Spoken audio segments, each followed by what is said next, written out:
بسم اللہ الرحمن الرحیم۔ السلام علیکم۔ میری آج کی کہانی ایک رحم دل لڑکی کے بارے میں ہے جس کی گئی نیکی اس کے اپنے ہی گلے پڑ گئی۔ اے چلو باہر نکلو، اندر کہاں گھسے چلے آ رہے ہو؟ چوکیدار کی آواز پر مہرالنساء نے پلٹ کر مین گیٹ پر دیکھا۔ چوکیدار زمین پر گھسٹ کر آگے بڑھنے والے فقیر کا راستہ روک کر اسے واپس باہر نکل جانے کا کہہ رہا تھا۔ میلی کچیلی بنیان اور پھٹا پرانا پاجامہ پہنے وہ مفلوق الحال فقیر ہاتھ جوڑ کر کچھ کہہ رہا تھا۔ اس کی دونوں ٹانگیں غالباً معذور تھیں کیونکہ وہ دونوں ہاتھ زمین پر ٹکا کر گھسٹ رہا تھا۔ مہرالنساء نے پائپ نیچے ڈال دیا۔ سامی بابا پانی بند کر دیں، یہ کہتی ہوئی وہ گیٹ کی طرف چل دی۔ کیا بات ہے؟ کون ہے یہ؟ اس نے اچٹتی نظر فقیر پر ڈالتے ہوئے چوکیدار سے پوچھا۔ باجی جی، صاحب کی گاڑی باہر نکلی تو نہ جانے کیسے اندر آ دھمکا۔ اب کہتا ہے دھوپ بہت ہے، اس سے آگے نہیں جایا جا رہا، دھوپ ڈلنے تک یہاں پڑا رہنے دو۔ فقیر نے نظر اٹھا کر پاس کھڑی دراز قامت خوبصورت سی لڑکی کو دیکھا جس کے گھنے بال کمر سے نیچے لہرا رہے تھے۔ ہوا جب اس کو چھوتی ہوئی اس کے پاس آئی تو بہت خوبصورت خوشبو چرا لائی تھی۔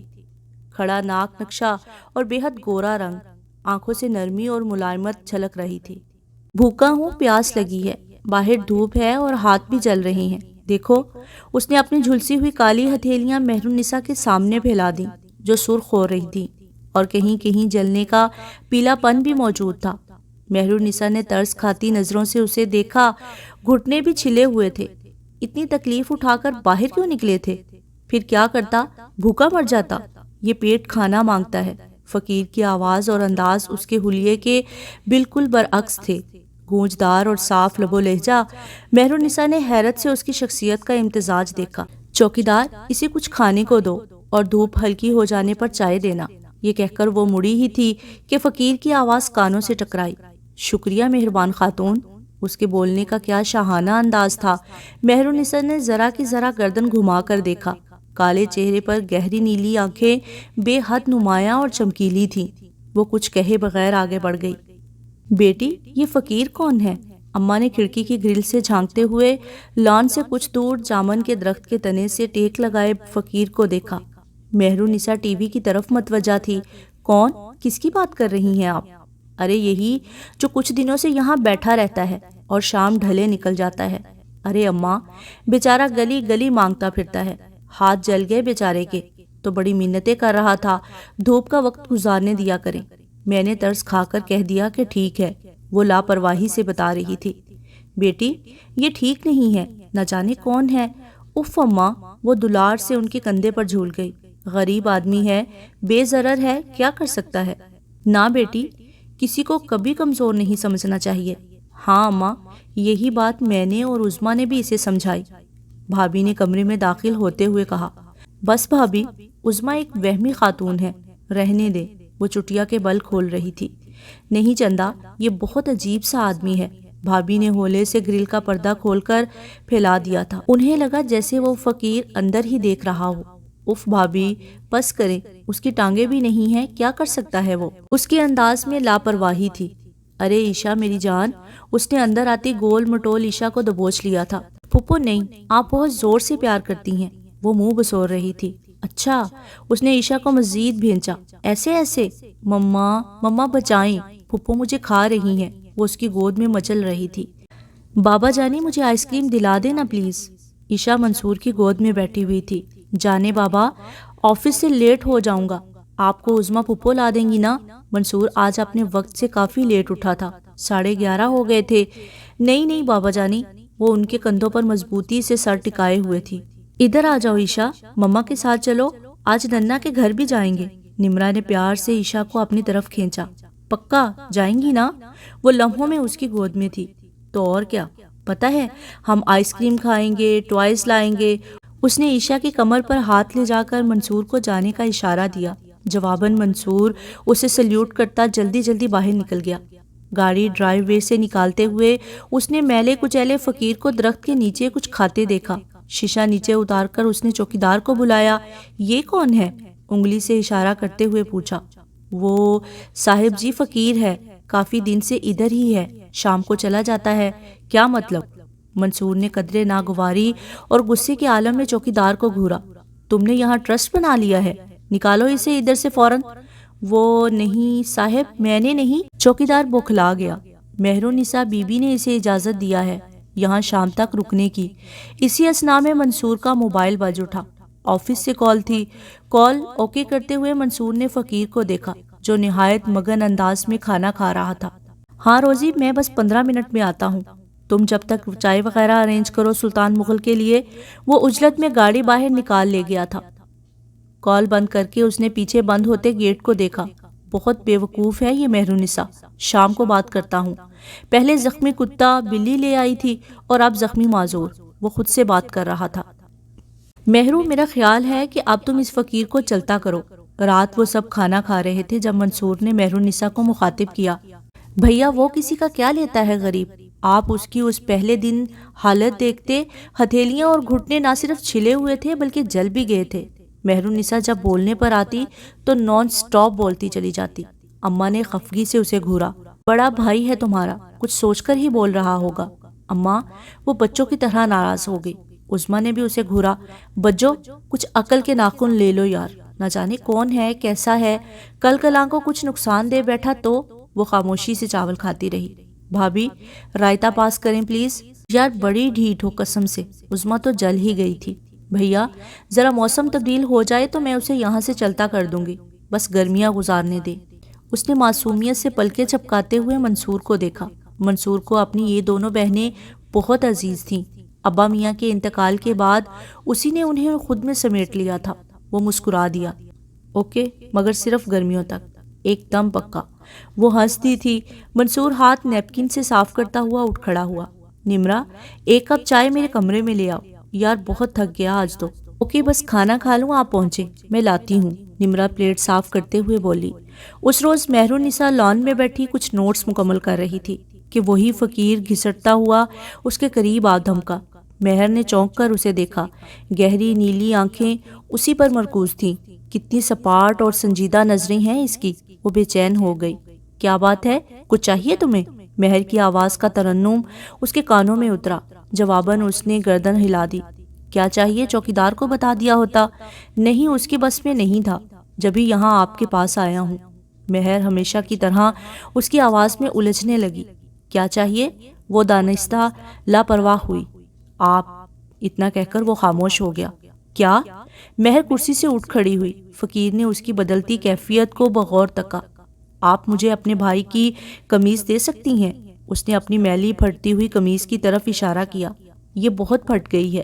مہر نے سکون کا سانس لیا۔ احمق آدمی، وہ دل ہی دل میں بڑبڑائی۔ کیا آپ مجھے کچھ کہہ رہی ہیں؟ فقیر بہت اطمینان سے اسے دیکھ رہا تھا۔ نہیں تو، وہ گڑبڑا گئی۔ اور آپ کا شکریہ، آپ نے مجھے یہاں گرمیاں ختم ہونے تک کی اجازت دلا دی۔ کس قدر خوبصورت آواز ہے اس فقیر کی، بولتا ہے تو دل چاہتا ہے کہ آپ کیا چاہتی ہیں؟ وہ اس کے بالکل سامنے آ گیا۔ نہیں، مہرالنساء نے حیرانی سے آنکھیں پھیلائیں۔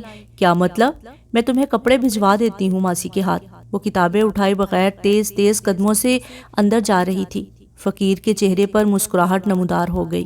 اب گھر والے بھی کافی مطمئن تھے۔ مہینہ ہونے کو آیا تھا مگر اس فقیر نے کوئی ایسی حرکت نہیں کی تھی جس پر وہ اس پر توجہ رکھتے، بلکہ اب تو نمرا اور کبھی کبھی عظمیٰ بھی کھانے کے لیے اسے کچھ نہ کچھ بھیج دیا کرتی تھی۔ وہ فقیر جب تک بیٹھا رہتا یا تو خلاؤں میں نظریں مرکوز رکھتا یا آنکھیں بند کیے کچھ بڑبڑاتا رہتا۔ ایک حیران کن بات یہ ہوئی تھی کہ منصور کا بزنس بہت تیزی سے اوپر جانے لگا تھا۔ اب وہ ایک مشہور صنعت کار کی حیثیت سے پہچانا جانے لگا تھا۔ عظمیٰ کے لیے ایک بے حد امیر و کبیر گھرانے کا رشتہ آ گیا تھا۔ ان کے گھریلو حالات مزید بہتر سے بہترین ہوتے جا رہے تھے۔ اماں بھی اس فقیر کا خیال رکھنے لگی تھی، مگر ایک رات مہرالنساء نہایت گھبرائی ہوئی اماں کے کمرے میں آ گئی۔ اماں جانی، کیا میں آپ کے ساتھ سو جاؤں؟ وہ بہت ہراساں تھی۔ ہاں بیٹا، آ جاؤ۔ وہ پیچھے کو ہٹ گئیں اور مہرالنساء ان کے ساتھ دبک کر سو گئی۔ رات کو کیا ہو گیا تھا مہرو؟ صبح ناشتہ کرتے ہوئے انہیں رات کی بات یاد آئی۔ مہرو ناشتہ کرتے کرتے رک گئی۔ پتہ نہیں کیا بات ہے اماں جانی، کچھ راتوں سے مجھے بہت عجیب خواب نظر آنے لگے ہیں، اور کل رات تو بہت ہی عجیب سا۔ اتنا کہہ کر وہ رک گئی۔ کیا ہوا بیٹا؟ اماں فکر مند سی ہو گئیں۔ کچھ نہیں اماں جانی، بس بہت ڈراؤنا خواب تھا۔ اسی لیے آپ کے کمرے میں آ گئی تھی۔ وہ مسکرا دی۔ اچھا اماں جانی، بس میں نکلتی ہوں، آج اسائنمنٹ جمع کروانا ہے۔ وہ ان کے ماتھے کو چومتی ہوئی باہر نکل گئی۔ مہرالنساء مستقل اس کالی بلی کے بارے میں سوچ رہی تھی جو متواتر اس کے خوابوں میں دکھائی دے رہی تھی۔ اس خواب نے اسے کوفت میں مبتلا کر دیا تھا۔ یہ بلی کبھی اس کے پیروں میں لوٹا کرتی تھی تو کبھی اس کی ہتھیلیاں چاٹا کرتی تھی۔ خواب کی حد تک تو درست تھا، مگر کل رات یہ کیفیات اتنی اوریجنل تھی کہ آنکھ کھلنے کے بعد بھی اس بلی کا ملائم وجود اسے خود سے قریب محسوس ہوتا رہا تھا، اور کمرے میں کسی کی موجودگی کا احساس اتنا قوی تھا کہ وہ خوفزدہ ہو کر اماں جانی کے کمرے میں چلی آئی تھی۔ کیا بات ہے مہرالنساء؟ اس کی پروفیسر حمیدہ خاتون نے اسے مستقل کن پٹیاں دباتے دیکھا تو پوچھ لیا۔ کچھ نہیں میڈم، I'm fine۔ وہ زبردستی مسکرائی۔ وہ بغور اس کا چہرہ دیکھتی رہیں۔ کچھ تو تھا جو انہیں بھی ڈسٹرب کر گیا۔ مہرالنساء قابل ترین اسٹوڈنٹس میں شمار کی جاتی تھی۔ اگر کچھ ہے تو آپ مجھ سے شیئر کر سکتی ہیں۔ وہ نرمی سے مسکرائی۔ شور میڈم۔ وہ سر جھٹکتی ہوئی اٹھ کھڑی ہوئی۔ آج کل نہ جانے کیا ہو گیا تھا کہ وہ گھر سے زیادہ دور نہیں رہ پاتی تھی۔ عجیب سی گھبراہٹ اس پر طاری ہونے لگتی تھی، قدم بوجھل ہونے لگتے تھے۔ حالانکہ اس کا سوشل سرکل کافی بڑا تھا اور اس کا زیادہ ٹائم اسی میں گزرا کرتا تھا۔ وہ بیزاری سے کار ڈرائیو کر رہی تھی۔ نہ جانے کیا تھا جو اس کی سمجھ سے باہر تھا۔ ہر لمحہ یہ کیفیات اس پر طاری رہا کرتی تھی۔ دوست، احباب، سب سے دور رہنے کا دل چاہنے لگا تھا۔ رات کے 2:30 بج رہے تھے۔ مہرالنساء نے نظریں اٹھا کر وال کلاک کو دیکھا اور کتاب بند کر کے ایک طرف رکھ دی۔ نیند سے آنکھیں بوجھل ہو رہی تھی۔ اس نے لمبی جمائی لیتے ہوئے لیمپ بجھا دیا۔ کچھ ہی دیر میں وہ گہری نیند سو چکی تھی۔ کمرے میں مکمل اندھیرا اور خاموشی تھی۔ تبھی کمرے میں نیلی روشنی آنے لگی تھی جو آہستہ آہستہ مہرالنساء کے چہرے پر چھا رہی تھی۔ مہرالنساء کے چہرے کے تاثرات بدل رہے تھے۔ مہرالنساء، تم مجھے بہت اچھی لگتی ہو۔ آواز مانوس سی تھی۔ میں تم سے بہت محبت کرنے لگا ہوں۔ کیا تم میری ہونا چاہو گی؟ آواز میں عجیب سا سحر تھا۔ ہر طرف آواز گونج رہی تھی۔ مگر میں تمہیں نہیں جانتی، اور تم ہو کون؟ بلی اس کے پیروں میں بیٹھی اسے تک رہی تھی۔ کیا تمہارے لیے یہ کافی نہیں کہ میں تمہیں بہت چاہتا ہوں، بہت محبت کرتا ہوں؟ آواز کا طلسم بڑھ رہا تھا۔ مہرالنساء کو یہ سب کچھ بہت غیر فطری، نامانوس مگر اچھا لگ رہا تھا۔ وہ جو کوئی بھی تھا اسے چاہتا تھا۔ یہ تمہارے لیے۔ بڑے بڑے نگینوں سے جگمگاتی انگوٹھی اس کے پاس تھی۔ اسے پہن لو مہرالنساء، یہ میری محبت کا حصار ہے جو ہمیشہ تمہارے ارد گرد قائم رہے گا۔ آواز میں خوشی تھی، مان تھا۔ یہ خود پہناؤ گے مجھے؟ مہرالنساء دھیرے سے بولی۔ ہاں، کیوں نہیں؟ لمحوں میں انگوٹھی مہرالنساء کے ہاتھ میں جگمگا رہی تھی۔ مہرالنساء نے دھیرے سے کروٹ لی۔ حد سے زیادہ ٹھنڈک کا احساس تھا جس کی وجہ سے اس کی آنکھ کھل گئی تھی۔ کمرے میں سناٹے کا راز تھا، مگر سرہانے چنبیلی کی کلیاں مسکرا رہی تھی۔ وہ حیران سی اٹھ بیٹھی۔ یہ سب کیا ہو رہا تھا؟ بے ساختہ اس کی نظر اپنے بائیں ہاتھ پر پڑی۔ مخروطی سفید انگلیاں اندھیرے میں چمک رہی تھیں اور تیسری انگلی میں انگوٹھی موجود تھی۔ مہرالنساء نے حیرانی سے اسے چھوا اور اسے چوم کر مسکرا دی۔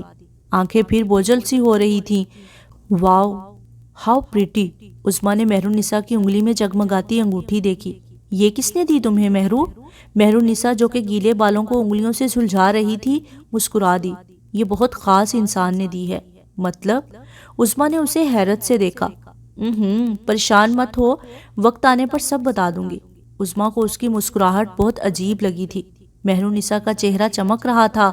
آنکھیں تو خیر ہمیشہ سے خوبصورت تھیں، مگر اب بہت روشن لگ رہی تھی۔ مہرو، تم کسی غلط آدمی کا انتخاب مت کر لینا۔ بھیا اور اماں کا مان مت توڑ دینا۔ عظمیٰ نے اس کا ہاتھ تھاما۔ ایسا کچھ نہیں ہے عظمیٰ۔ مہرالنساء نے محبت سے اس کے ہاتھ کی پشت تھپ تھپائی تھی۔ وہ غلط انسان نہیں ہے۔ ہاں، مگر کچھ عجیب ضرور ہے۔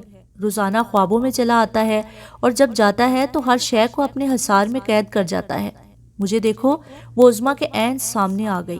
چہرہ تپ رہا تھا۔ میں بھی اس کے حصار میں ہوں۔ وہ سرگوشی میں بول رہی تھی۔ آنکھیں گلابی ہو رہی تھی۔ عظمیٰ، مجھے اس کی عادت ہو گئی ہے۔ روزانہ رات جب تک میں اسے بات نہ کر لوں مجھے سکون نہیں ملتا۔ جانتی ہو وہ میرے سونے کا انتظار کرتا رہتا ہے، اور جب میں سو جاتی ہوں تو چپکے سے میرے پاس آ جاتا ہے۔ وہ جیسے نیند میں بول رہی تھی۔ عظمیٰ کو وہ بہت عجیب لگی۔ ارے مہرو، کیا ہوا ہے تمہیں؟ عظمیٰ نے اسے بازوؤں سے پکڑ کر جھنجھوڑ ڈالا۔ کیا اول فول بکے جا رہی ہو؟ وہ کافی تیز لہجے میں بولی۔ اور اتارو اسے، نہ جانے کہاں سے پہن کر آ گئی ہو۔ اس نے تیزی سے مہرونسا کی انگلی سے وہ انگوٹھی اتار کر پھینکی۔ لمحوں کے لمحوں میں سب تبدیل ہو گیا۔ مہرونسا نے غرا کر عظمیٰ کو گھورا اور تھپڑ دے مارا۔ اس کی آنکھیں سرخ انگارہ ہو رہی تھیں۔ تیری ہمت کس طرح ہوئی؟ تو ہوتی کون ہے؟ اس کی آواز بدلتی جا رہی تھی۔ عظمیٰ سکتے کی حالت میں اسے دیکھ رہی تھی۔ ہم ایک ہو چکے ہیں اور کوئی ہمیں علیحدہ نہیں کر سکتا، کبھی بھی نہیں۔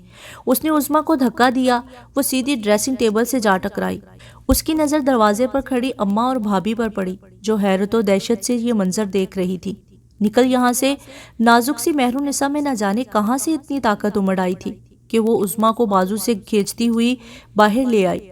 آئندہ تیرے ساتھ کوئی رعایت نہیں برتوں گی۔ اس نے اندر گھس کر دروازہ بند کر لیا تھا۔ اماں اور بھابھی تھر تھر کانپتی عظمیٰ سے لپٹ گئی تھی۔ اماں، کچھ غلط ہے، وہ رو رہی تھی۔ مہرونسا وہ نہیں رہی۔ منصور کافی فکر مندی سے سب سن رہا تھا۔ چہرے پر تناؤ کی کیفیت ابھر آئی تھی۔ بیٹا، مجھے یہ سب کسی اور مخلوق کی کارستانی لگتی ہے۔ اماں نے منصور کو بغور دیکھا تھا۔ یہ کسی عام انسان کا معاملہ نہیں ہے۔ نمرا نے بھی اماں کی ہاں میں ہاں ملائی۔ ہاں مانی، یہ سب میں نے بھی دیکھا ہے، ضرور کچھ اور ہے۔ ابھی وہ لوگ باتیں کر رہے تھے کہ مہرونسا کمرے میں داخل ہوئی۔ میں نے بلا ارادہ اسے دیکھا۔ وہ عام دنوں سے زیادہ نکھری ہوئی اور خوبصورت لگ رہی تھی۔ لمبے سیاہ کمر سے نیچے لہراتے بال۔ ہیلو، کیا بات ہے؟ وہ مسکراتی ہوئی منصور کے بازو سے چپک گئی۔ بھیا، مجھے آپ سے بات کرنی ہے۔ ہاں چندہ، بولو، وہ جبراً مسکرایا۔ میں سب کے سامنے آپ سے بات کرنا چاہتی ہوں۔ وہ نہایت پر اعتماد انداز میں منصور سے بات کر رہی تھی۔ اماں، عظمیٰ اور نمرا نے چونکنے والے انداز میں اسے دیکھا۔ بھیا، میں کسی کو پسند کرتی ہوں۔ پسند نہیں، بلکہ مجھے اس سے محبت ہے، شدید اور بے اختیار محبت۔ وہ جیسے کسی ٹرانس میں بول رہی تھی۔ مجھے اس کو آپ سب سے ملوانا ہے، اور ملوانے کا مطلب آپ بخوبی جانتے ہیں نا، مجھے اس سے شادی کرنی ہے۔ یہ کیا بول رہی ہو مہرو؟ اماں نے اسے گھورا۔ یہ کیسی بات ہے؟ جس انسان کا نہ عطا نہ پتہ، ہم کیسے تمہیں اسے سونپ سکتے ہیں؟ کیوں نہیں سونپ سکتے؟ وہ اٹھ کھڑی ہوئی۔ سونپنا پڑے گا، کیونکہ میں اسے اپنا آپ سونپ چکی ہوں۔ عظمیٰ اور نمرا پتھر کی مورت بنے اسے گھور رہے تھے۔ یہ وہ مہرونسا تو نہیں تھی۔ تمیز سے بات کرو مہرونسا، منصور صرف تمہارا بھائی ہی نہیں، باپ برابر ہے۔ اماں اب غصے میں آ چکی تھی۔ جواباً وہ سرد نظروں سے انہیں گھورتی رہی۔ منصور نے اماں کا ہاتھ دبایا۔ ٹھیک ہے گڑیا، مجھے اس سے ملواؤ۔ ہاں ضرور۔ وہ منصور کی طرف مڑی۔ وہ کل صبح اس پتے پر آپ سے ملے گا۔ کیا مطلب؟ منصور نے حیرانی سے دیکھا۔ وہ یہاں نہیں آئے گا؟ نہیں، آپ جائیں گے، اور ضرور جائیں گے۔ وہ اتنا کہہ کر باہر نکل گئی۔ اماں غصے اور افسوس کی کیفیت میں گھری ہوئی اٹھ کھڑی ہوئی، جبکہ نمرا اور عظمیٰ حیران تھیں۔ صبح ناشتے کی ٹیبل پر سب خاموشی سے ناشتہ کر رہے تھے۔ ہنستا بستا گھرانہ یاس کی تصویر بن گیا تھا۔ بھیا، مہرونسا نے چائے کا کپ اٹھاتے ہوئے منصور کو مخاطب کیا۔ اس نے آج 11 بجے آپ کو بلایا ہے، اور آپ اکیلے جائیں گے، کسی اور کو نہیں لے کر جائیں گے۔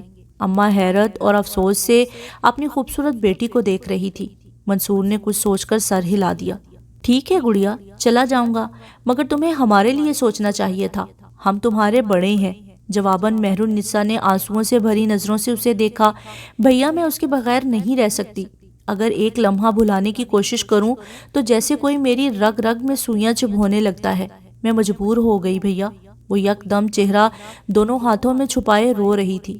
منصور نے اٹھ کر اس کا سر سہلایا اور کچھ بولے بنا کمرے سے نکل آیا۔ برآمدے سے نکل کر وہ پورچ میں آ رکا۔ فیض، اس نے ڈرائیور کو آواز دی، گاڑی نکالو، ہمیں کام سے جانا ہے۔ بہتر صاحب۔ فیض برسوں سے اس کے گھر کا نمک خوار تھا، اور اپنی بیوی کی زبانی اسے اندر کے حالات کافی پتہ چل چکے تھے۔ بلا ارادہ منصور کی نظر کونے پر لگے درخت پر پڑی۔ یہ فقیر کہاں گیا؟ وہ تو کافی عرصہ ہوا یہاں سے چلا گیا صاحب۔ فیض گاڑی پر کپڑا پھیرتے ہوئے بولا۔ تم گاڑی چیک کرو، میں چینج کر کے آتا ہوں۔ منصور واپس اندر مڑ گیا۔ فیض نے کافی پرسوچ نظروں سے منصور کو دیکھا تھا۔ یہاں کس سے ملنا ہے آپ کو صاحب؟ فیض نے حیرانی سے اس ویران علاقے کو دیکھا جو سنسان سا غیر آباد علاقہ تھا۔ منصور خود حیرانی میں مبتلا تھا۔ پرچے پہ لکھا پتہ سامنے بنے مکان کا تھا، جو کہ کچا پکا تھا، بغیر پلاسٹر کی دیواریں، لکڑی کا ٹوٹا جھولتا دروازہ، مکینوں کی زبوں حالی کی داستان سنا رہا تھا۔ منصور کچھ بولے بنا اس دروازے سے اندر گھسا۔ فیض کچھ سوچتا ہوا اس کے پیچھے ہی اندر آ گیا۔ بڑا سا صحن تھا جس میں نیم کا درخت تھا، سامنے ایک کمرہ تھا جس پر میلا سا پردہ لٹک رہا تھا۔ اندر آ جائیں، اندر سے مردانہ آواز نے پکارا جو کافی مہذب تھی۔ منصور نے حیرانی سے فیض کو دیکھا۔ فیض کو یہ آواز کافی مانوس سی لگی۔ دونوں نیم اندھیرے کمرے میں اندر داخل ہو گئے۔ اندر داخل ہوتے ہی حیرت کا پہاڑ تھا جو ان دونوں پر ٹوٹا۔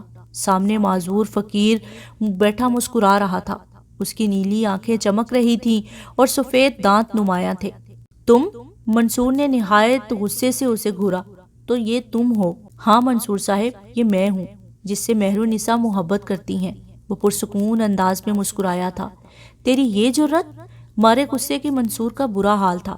اپنی حالت اور اوقات بھول گیا تو؟ 2 ٹکے کا معذور فقیر۔ منصور سے کچھ بولا ہی نہیں جا رہا تھا۔ اوقات میں نہیں، مہر النساء بھول گئی ہیں، وہ میرے ساتھ رہنا چاہتی ہیں، وہ بتدریج پرسکون انداز میں بول رہا تھا، اور میری اوقات بدل جائے گی جب میں کروڑ پتی منصور خاقانی کا بہنوئی بنوں گا۔ فیض سے اب صبر نہیں ہوا تھا، وہ اس پر بری طرح پل پڑا تھا۔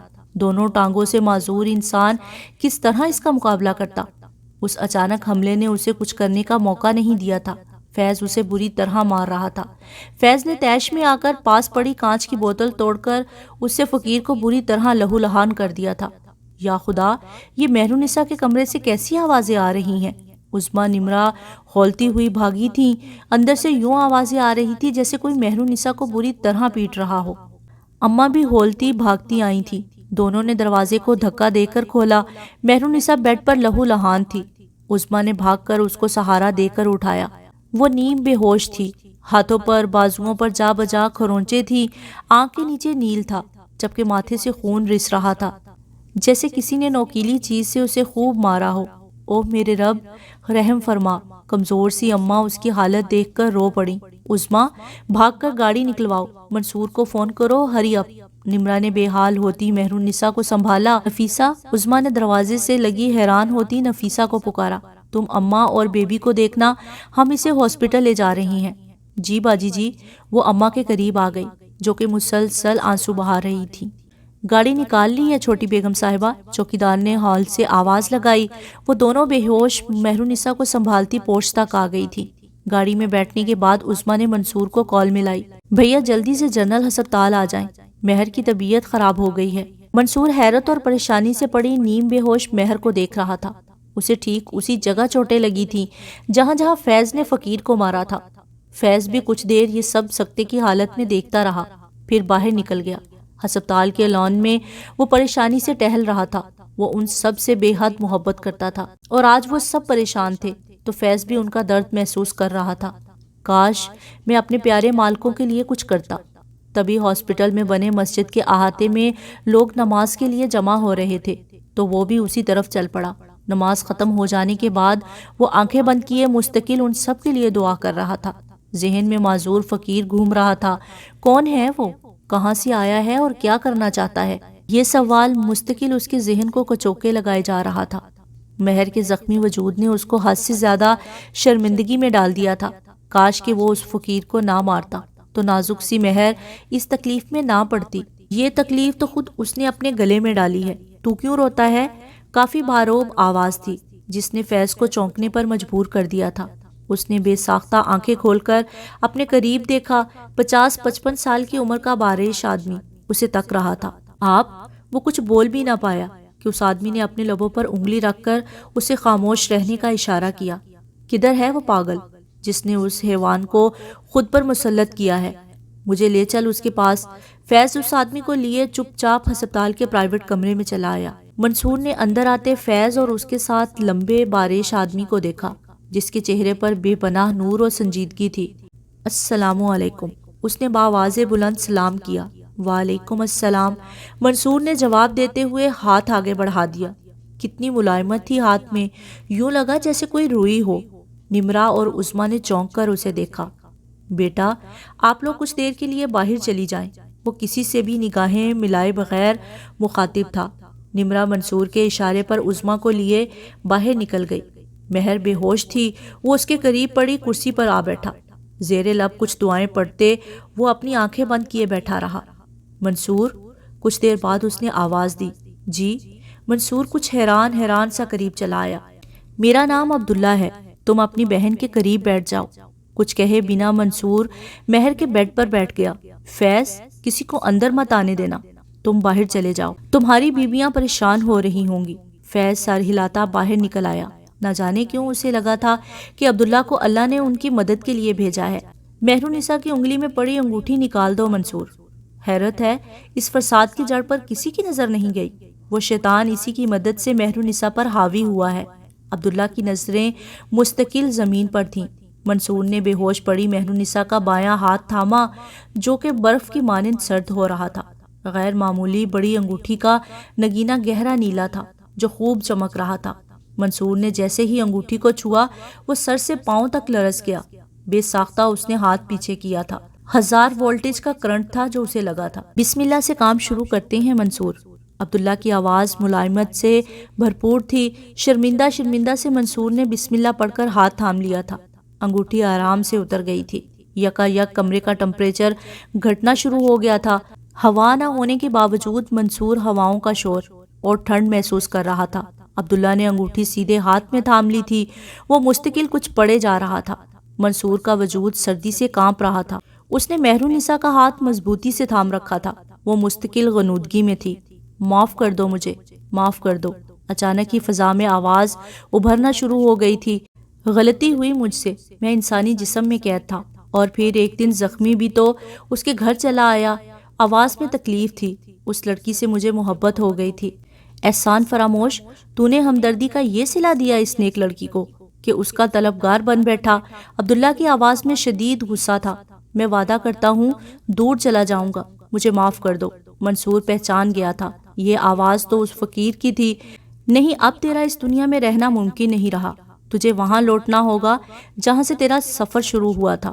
عبداللہ گونجتی آواز میں بول رہا تھا، مجھے معاف کر دو، میں اس لڑکی کی محبت میں گرفتار ہو گیا تھا، وعدہ کرتا ہوں انسانوں سے دور رہوں گا۔ آواز میں خوف تھا، منت سماجت تھی۔ نہیں، یہ ممکن نہیں، یہ کہہ کر عبداللہ دوبارہ کچھ پڑھنے میں مصروف ہو گیا تھا۔ منصور خوف کے عالم میں سب دیکھ رہا تھا۔ کچھ دیر بعد عبداللہ نے آنکھیں کھول دی تھی اور مسکرا کر منصور کو دیکھا۔ آنکھیں سرخ ہو رہی تھی۔ سب ختم منصور، سب بہتر ہو گیا۔ آپ کا شکریہ۔ منصور بے ساختہ رو پڑا تھا۔ میرا نہیں، رب کا شکر ادا کرو، مجھے حکم ہوا تھا تو چلا آیا۔ عبداللہ نے منصور کا ہاتھ تھپ تھپایا تھا۔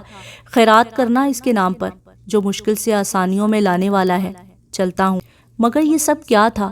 وہ کون تھا؟ منصور نے ذہن میں مچلتے سوالات زبان سے ادا کر دیے تھے۔ وہ انسان نہیں، جن تھا، ایک سرکش جن، جسے سزا کے طور پر انسانی معذور جسم میں قید کیا گیا تھا۔ بس اب اور کچھ نہ پوچھنا۔ السلام علیکم۔ یہ کہہ کر عبداللہ کمرے کا دروازہ کھول کر نکل گیا تھا۔ باہر نکلتے عبداللہ کو دیکھ کر فیض، عظمیٰ اور نمرہ تیزی سے اندر آ گئے تھے۔ سب کے چہروں پر سوال تھے، جبکہ منصور مسکرا رہا تھا۔ خدا کا شکر ہے، سب ٹھیک ہو گیا۔ فیض، تمہارا بھی شکریہ۔ منصور نے گرم جوشی سے فیض کو گلے لگا لیا تھا۔ یہ تمہیں کہاں ملے تھے؟ صاحب، میں نماز پڑھ رہا تھا تو یہ میرے ساتھ بیٹھے تھے اور انہوں نے خود ہی مجھ سے بات کر کے یہاں لانے کا کہا تھا۔ فیض نے حیرانی سے بتایا، مگر صاحب ہوا کیا؟ کیا مہرو بیٹی ٹھیک ہو گئی ہیں؟ وہ فقیر کون تھا؟ ہاں منصور، کیا ہوا؟ نمرہ بھی بے چینی سے پوچھ رہی تھی۔ وہ فقیر انسان نہیں تھا نمرہ۔ منصور نے پلٹ کر مہرالنساء کو دیکھا۔ اس نے ہماری مہرو کو قید کر لیا تھا، مگر اب سب ٹھیک ہو گیا ہے۔ تو کیا مہرو ٹھیک ہو گئی ہے بھیا؟ عظمیٰ مہر کے ماتھے پر پیار کرتے ہوئے بولی۔ ہاں عظمیٰ، یہ بالکل ٹھیک ہو گئی ہے۔ منصور نے بھی بڑھ کر مہر کو پیار کیا تھا۔ اللہ تیرا شکر۔ نمرہ نے بھی بے ساختہ ہاتھ پھیلائے تھے۔ میں یہ خوشخبری اماں کو سنا دوں؟ وہ مستقل جائے نماز پر ہیں۔ عظمیٰ نے موبائل اٹھایا۔ ہاں انہیں کہو، ہم اپنی پرانی مہرالنساء کو جلد گھر لے آئیں گے۔ منصور کے لہجے میں بھرپور سکون اور اطمینان تھا۔